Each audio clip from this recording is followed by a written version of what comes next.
تھین لام توئے سے، جس کے معنی غلبے کے ہیں یا وہ چیز جس سے غلبہ حاصل ہو، جیسے فرمان حکومت، پروانہ وغیرہ۔ ارشاد ہے کہ جو میرے سچے اور خالص بندے ہیں ان پر تیرا کچھ زور نہیں چلے گا۔ ایسے لوگ بھی تجھے مل جائیں گے جو تیرے کھیل اور کرتب دیکھ کر تیرے پیچھے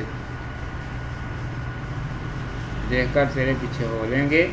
ان کی نظر تیرے سجائے ہوئے کھلونوں پر پڑے گی اور انہیں وہ بہت اچھے معلوم ہوں گے۔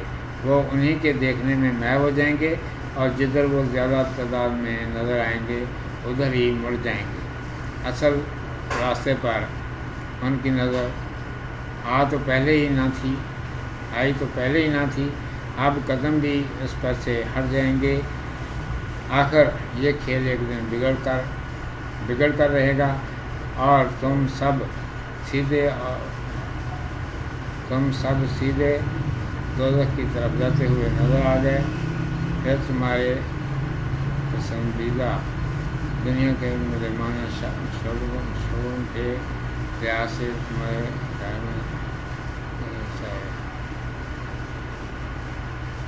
مظلمانہ شغلوں کے لحاظ سے تمہارے گروہ بن جائیں گے، اور ہر گروہ کے لیے دوزخ کے 7 دروازوں میں سے ایک دروازہ مخصوص ہو جائے گا، اور ہر گروہ اپنے اپنے دروازے سے جہنم رسید ہوگا۔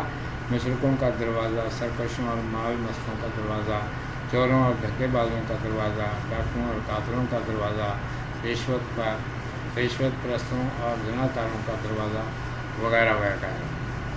صدق اللہ مولانا العظیم و صدق رسولہ النبی الامی الکریم۔